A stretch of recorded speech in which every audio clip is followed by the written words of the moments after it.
16 novembre, Actes chapitre 9 et 10.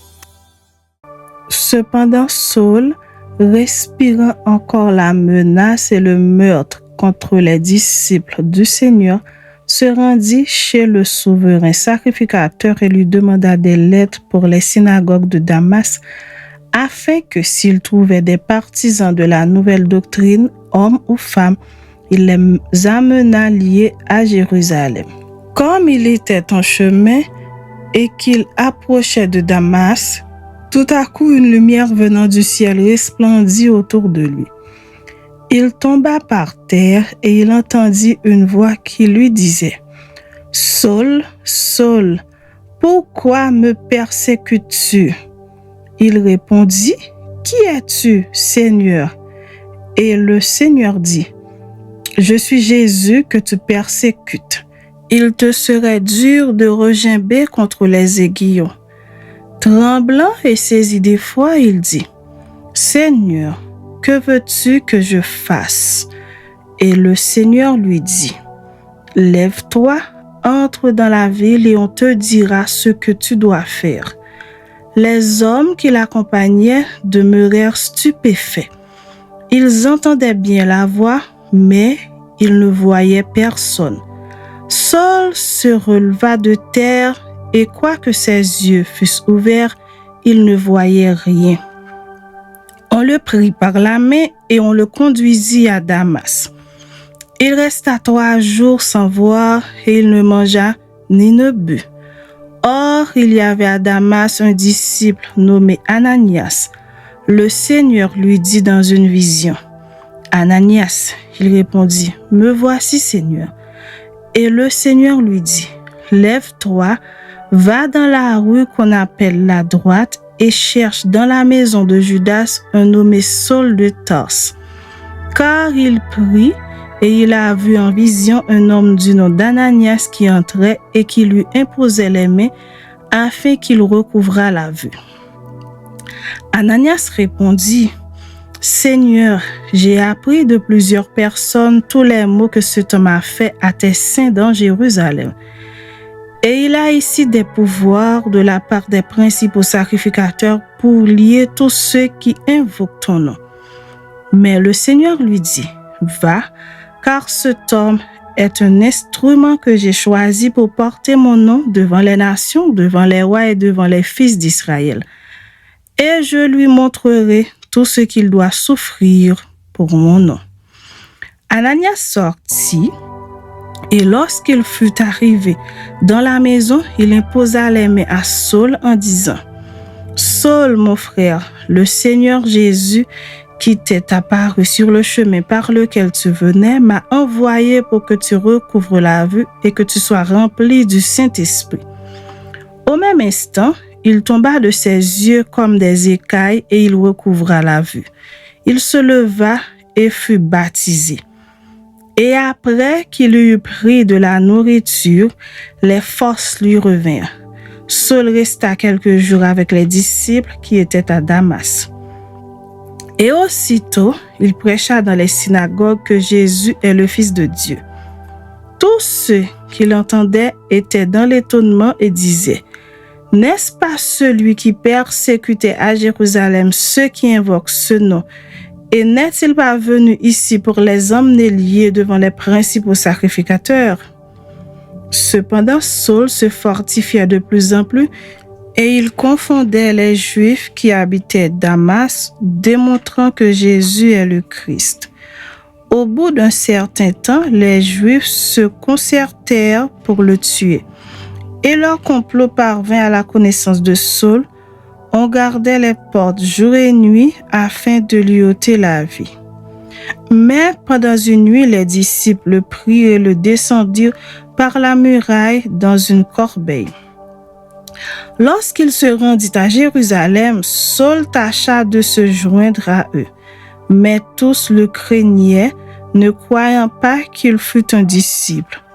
Alors Barnabas, l'ayant pris avec lui, le conduisit vers les apôtres et leur raconta comment sur le chemin Saul avait vu le Seigneur qui lui avait parlé et comment à Damas il avait prêché franchement au nom de Jésus. Il allait et venait avec eux dans Jérusalem et s'exprimait en toute assurance au nom du Seigneur. Il parlait aussi et disputait avec les hellénistes, mais ceux-ci cherchaient à lui ôter la vie. Les frères, l'ayant su, l'emmenèrent à Césarée et le firent partir pour Tarse. L'Église était en paix dans toute la Judée, la Galilée et la Samarie, s'édifiant et marchant dans la crainte du Seigneur, et elle s'accroissait par l'assistance du Saint-Esprit. Comme Pierre visitait tous les saints, il descendit aussi vers ceux qui demeuraient à Lyde. Il y trouva un homme nommé Énée, couché sur un lit depuis 8 ans et paralytique. Pierre lui dit, « Énée, Jésus-Christ te guérit. Lève-toi et arrange ton lit. » Et aussitôt, il se leva. Tous les habitants de Lyde et du Saron le virent et ils se convertirent au Seigneur. Il y avait à Joppé, parmi les disciples, une femme nommée Tabitha, ce qui signifie Dorcas. Elle faisait beaucoup de bonnes œuvres et d'aumônes. Elle tomba malade en ce temps-là et mourut. Après l'avoir lavée, on la déposa dans une chambre haute. Comme Lyde est près de Joppé, les disciples, ayant appris que Pierre s'y trouvait, envoyèrent 2 hommes vers lui pour le prier de venir chez eux sans tarder. Pierre se leva et partit avec ces hommes. Lorsqu'il fut arrivé, on le conduisit dans la chambre haute. Toutes les veuves l'entourèrent en pleurant et lui montrèrent les tuniques et les vêtements que faisait Dorcas pendant qu'elle était avec elle. Pierre fit sortir tout le monde, se mit à genoux et pria. Puis, se tournant vers le corps, il dit, « Tabitha, lève-toi. » Elle ouvrit les yeux et ayant vu Pierre, elle s'assit. Il lui donna la main et la fit lever. Il appela ensuite les saints et les veuves et la leur présenta vivante. Cela fut connu de tout Joppé et beaucoup crurent au Seigneur. Pierre demeura quelque temps à Joppé chez un corroyeur nommé Simon. Chapitre 10. Il y avait à Césarée un homme nommé Corneille, centenier dans la couronne dite italienne. Cet homme était pieux et craignait Dieu avec toute sa maison. Il faisait beaucoup d'aumônes au peuple et priait Dieu continuellement. Vers la 9e heure du jour, il vit clairement dans une vision un ange de Dieu qui entra chez lui et qui lui dit « Corneille ». Les regards fixés sur lui et saisi d'effroi, il répondit « Qu'est-ce, Seigneur ?» Et l'ange lui dit « Tes prières et tes aumônes sont montées devant Dieu et il s'en est souvenu. Envoie maintenant des hommes à Joppé et fais venir Simon, surnommé Pierre. Il est logé chez un certain Simon, corroyeur, dont la maison est près de la mer. » Dès que l'ange qui lui avait parlé fut parti, Corneille appela 2 de ses serviteurs et un soldat pieux d'entre ceux qui étaient attachés à sa personne. Et après leur avoir tout raconté, il les envoya à Joppé. Le lendemain, comme ils étaient en route et qu'ils approchaient de la ville, Pierre monta sur le toit vers la 6e heure pour prier. Il eut faim et il voulut manger. Pendant qu'on lui préparait à manger, il tomba en extase. Il vit le ciel ouvert et un objet semblable à une grande nappe attachée par les 4 coins qui descendait et s'abaissait vers la terre et où se trouvaient tous les quadrupèdes et les reptiles de la terre et les oiseaux du ciel. Et une voix lui dit, « Lève-toi, Pierre, tue et mange. » Mais Pierre dit, « Non, Seigneur, car je n'ai jamais rien mangé de souillé ni d'impur. » Et pour la seconde fois, la voix se fit encore entendre à lui. « Ce que Dieu a déclaré pur, ne le regarde pas comme souillé. » Cela arriva jusqu'à 3 fois. Et aussitôt après, l'objet fut retiré dans le ciel.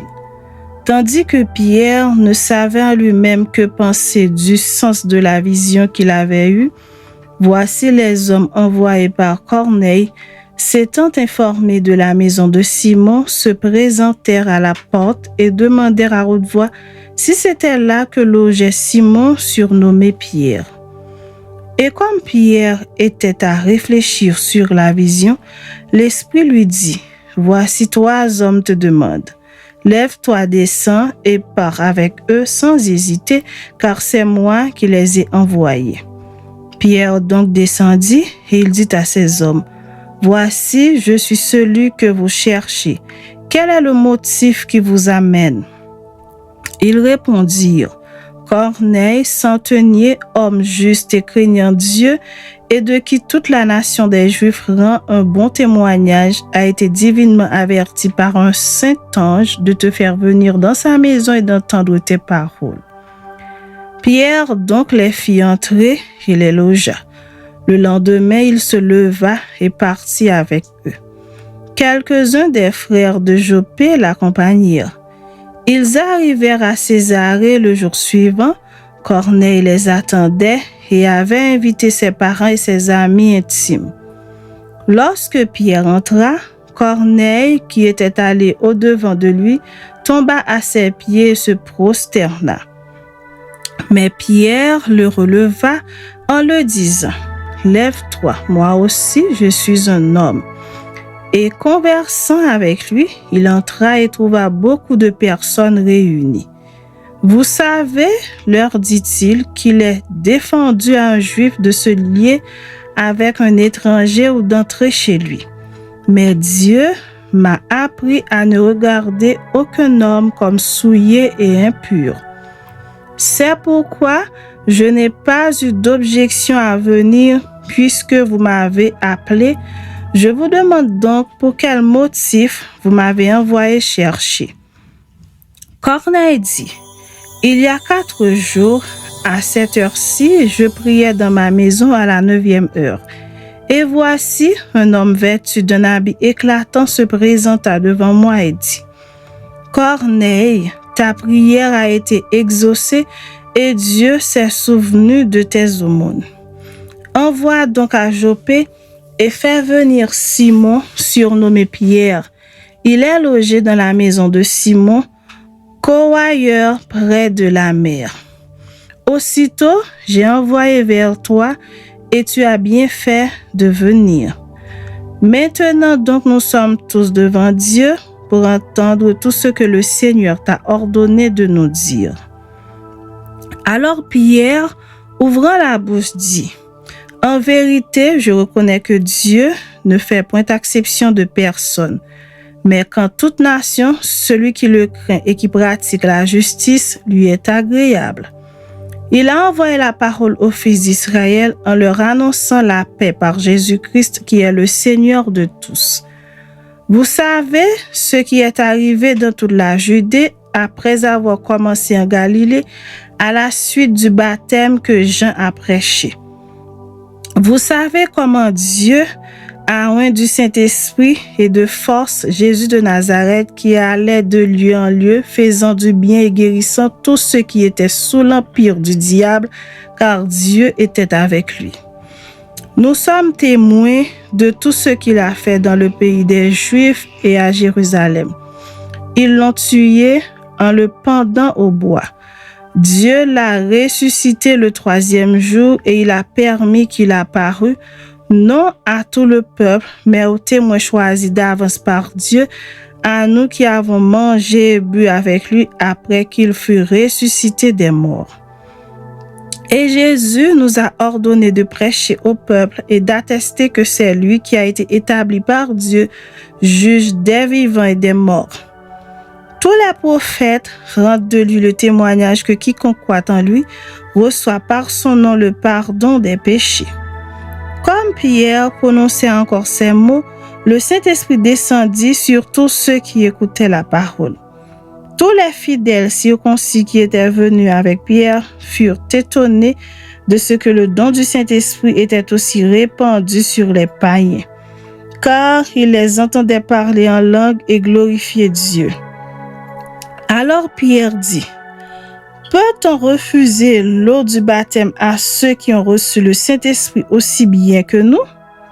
Et il ordonna qu'ils fussent baptisés au nom du Seigneur. Sur quoi ils le prièrent de rester quelques jours auprès d'eux.